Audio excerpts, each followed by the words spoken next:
నందమూరి బాలకృష్ణ గారికి పద్మభూషణ్ అవార్డు రావటాన్ని ఒక తెలుగువాడిగా ఖచ్చితంగా సంతోషించదగినటువంటి విషయం.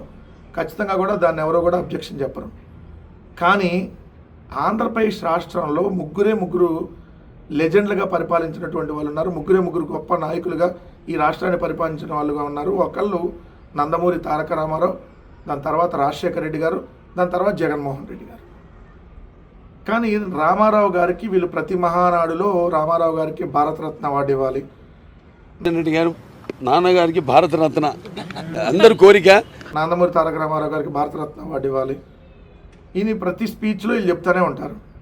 మరి ఇప్పుడు ఉంది వీళ్ళు ఎన్డీఏ కూటమిలోనే కదా, మరి భారతరత్న అవార్డు ఇవ్వాలని చెప్పి ఇప్పుడు ఎందుకు వాళ్ళు అడగలేదు?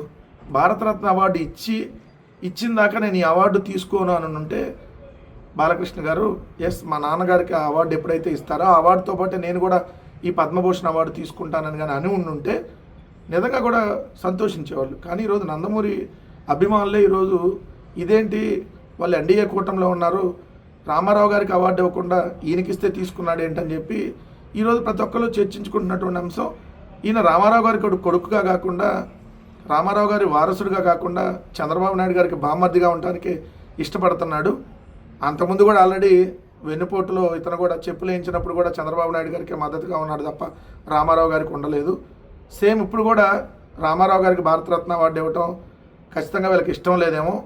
నిజంగా వీళ్ళకి ఇష్టం ఉండుంటే ఎస్ మా తండ్రి గారికి అవార్డు ఇచ్చిన తర్వాతే కొడుకుగా నేను పద్మభూషణ్ అవార్డు తీసుకుంటానని చెప్పి ఉండుంటే నిజంగా బాలకృష్ణ గారు నిజమైన వారసుడు అని అనుకోవడానికి బాగుండేది.